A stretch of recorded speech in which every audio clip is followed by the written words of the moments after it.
Hello, everyone. Welcome to whatever you are watching at the Vancouver Latin American Film Festival social media channels. My name is Christian Cid. I am the programming director of the festival here at the city of Vancouver in the beautiful lands of the Coast Salish peoples.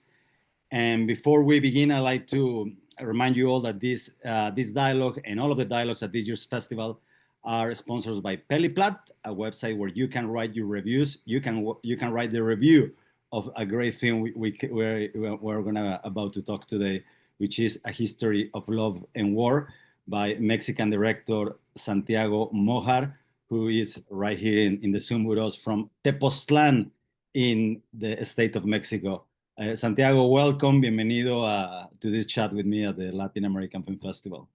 Thank you very much for having me, Christian. So, A History of Love and War, your film, this is your, I should have written down, but is it your fifth feature film? It is my feature film, is my fourth. Your fourth, that's what I thought, but maybe I was missing one, yeah. Yes. With very diverse filmography. First, you had a film called Los Muertos, a film that's the first film, that's your first film, right? Yes, that's my first. That's the first film I saw of you. I really liked the film. We showed it in a festival in Mexico with you there. And then you had, what was your second film? You also have a documentary film, which is very interesting. Yes, there was the documentary Sisyphos. I love that film too, I have to say, about drug addiction centers in Mexico. Crazy places to describe them. Yes, you have that's to correct. And then it was The Good Savage and this one. And The Good Savage, a great film, which is also very recent. I saw it last year. And this is your most recent film. Both kind of came out at the same time. Yes. This film, A History of Love and War, premiered last year at the Rotterdam Film Festival. That was its world premiere. I believe in Canada last year, it showed at the Great Montreal Film Festival. And this is the premiere here in the West Coast of Canada.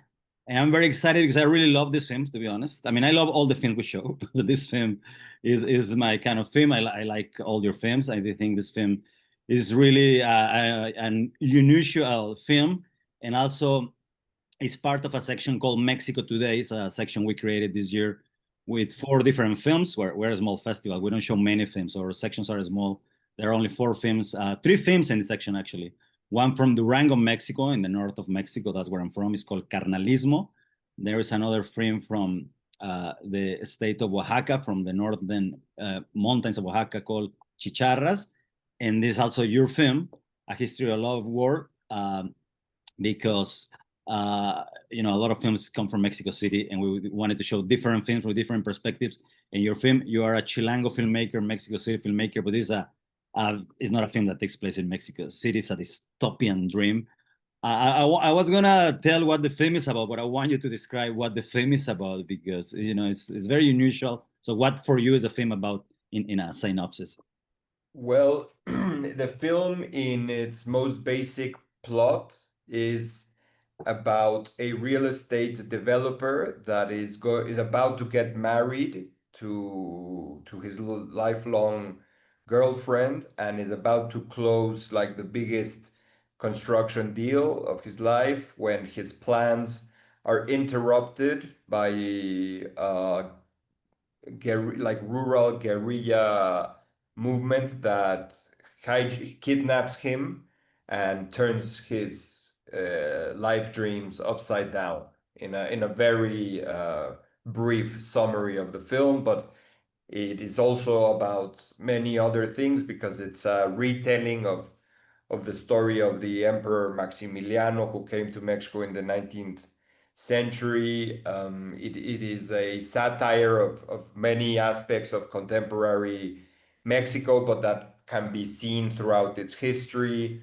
It has a wide variety of characters: a romantic poet, a professor intellectual turned social warrior, like literal soldier. It's a very, as you said, unusual film and an array of characters. And you really, if you're watching this interview before the film, I hope, come and watch this film. This is in September 11 at 8 p.m. at the Cinematheque in Vancouver, because it's a really special film for being a film or a Mexican film. And where was the idea from? Where how do you get this idea? Your other films are very different. They're more in the modern times. This one also has great production design and custom design. We'll talk about that later. But how do you decide I'm gonna write this crazy story and just try to get it financed? Yeah, well, it's also the first film I've done that has a sort of like an actual budget behind it. You know, all the rest of the stuff I've done is far more independent and small. And this one, after a long time of, applying to different grants and stuff, we finally got one. And I think that part of what made it turn out to be so unusual was that the pandemic interrupted its sort of natural flow, and we had to wait almost 2 years to get it done. So after 2 years of waiting, I had to find a way to make it interesting for me to do still, because a lot of things can happen in 2 years, and I wasn't so interested in doing it as I had originally thought out, although it was also a comedy and the plot was similar. But I wanted to do something that would be very, very satirical, like away from the more dramatic stuff that I had done, that allowed me to play tonally with the language. And during the pandemic, I read a very famous Mexican novel called Noticias del Imperio, News from Empire by Fernando del Paso, which is the story of Maximilian and Carlota, his wife. And I was very impressed and moved by the novel. But of course, it's a novel that is impossible to do. It's huge. It's like War and Peace, but in Mexico. And I started seeing certain similarities of the themes I had talked about, and understood that, these continuities that happen in Mexico and history, where there are a lot of people today who are not that different from what Maximiliano represented at its time. And I wanted to tell a story that could be a vehicle to tell the story from both historical perspectives, the past and the present. Thanks, Santiago. So as you say, it's your first film with budget. You got more financing for this film. There's a lot of there's a big cast in the film. So I guess when you decide to make this film, you knew you had to find money to create this film. Also the production design, the costume design, it has a lot of work. It's great. Visually, the film is beautiful. So tell us about the cast. Who are they? Are they famous in Mexico? Tell us a bit about them. Yes, well, it's a very big cast, and some of them are very well known in Mexico, others not so much, but all of them are very experienced actors. As we were mentioning before, I did another film like a year before, called The Good Savage, in which basically the same cast and crew are in the movie with a few differences. And that was very important to sort of create a team and a common language that people were excited to and wanted to continue.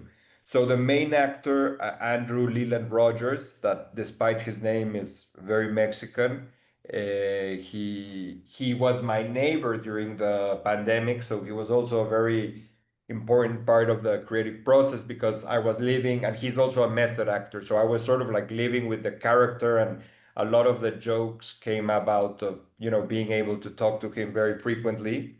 Lucia Gomez Robledo, the actress, she's also quite well known here in Mexico. She's done a lot of interesting stuff on television, and of course Dario Yazbek, who has been around since he's like 18 or 17, is a very well known actor in Netflix and all of this stuff. And then one thing that happened is that when we did the movie, Manuel Garcia Rulfo was cast as Pedro Páramo, but this happened while we were filming.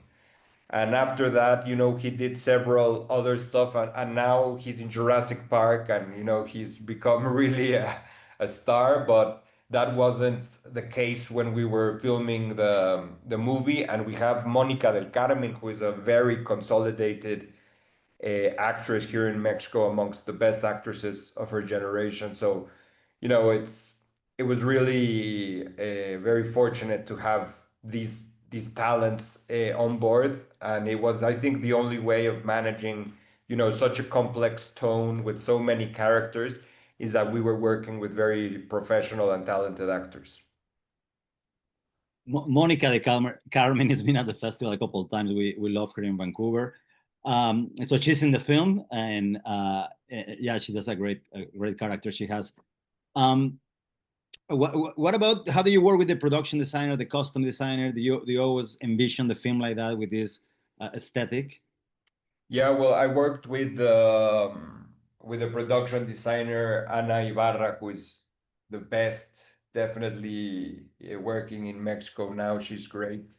And we started working from way before we actually started shooting because of this whole pandemic situation. And we did a very deep research into different periods of Mexican art history. I always told her that I wanted to create, as you said earlier, like a dystopian dream that would mix um, tropes from the colony, from you know, from New Spain, and from the present sort of like neoliberal ruins of the Estado de Mexico, which is a state that is next to Mexico City, that has a lot of contrast but has a lot of poverty, and sort of mix these two things that are apparently very different.